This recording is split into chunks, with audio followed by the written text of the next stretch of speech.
तर नमस्कार मंडळी, कशा आहात तुम्ही सगळे? स्वागत आहे तुमचं माझ्या एका धम्माल व्लॉगमध्ये. तर आज आपण कुठे आलो आहे तुम्ही माझ्या अवतारावरून तुम्हाला समजलं असेल. आज आपण आलो आहे आमच्या शेतात.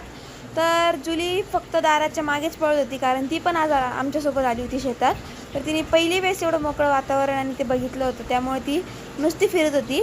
आमची ऊस लागवड चालू आहे आणि मम्मी पप्पाचं इकडे काम चालू होतं, तर दादा आणि मी नंतर आलो आहे. तर इकडे आपला अर्धा ऊस लावून झाला आहे आणि बाकीचा राहिलेला होता. तर मम्मी आणि पप्पा ऊसाचे म्हणजे दादा पण ऊसाचे वाडे काढत होते. त्यानंतर पप्पानी ऊसाचे वाडे बाहेर टाकले आणि मम्मीचं पण इकडं काहीतरी काम चालू होतं थोडंफार. त्यानंतर मी पण थोडं काम करण्याची ॲक्टिंग केली, कारण तुम्हाला तर माहिती आहे आपण शेतात फक्त व्हिडिओज काढायला येतो आणि काम वगैरे तर मी करतच नाही कधी.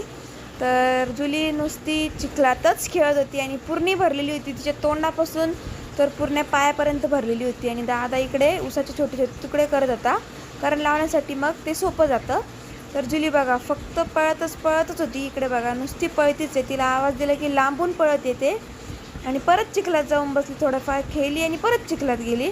त्यानंतर आम्ही गेलो विहिरीवर पाणी काढण्यासाठी. तर पप्पानी इथं पाणी काढलं होतं, मस्त स्वच्छ आणि थंड पाणी होतं. त्यानंतर पाणी वगैरे पिऊन आम्ही घरी जायला निघालो.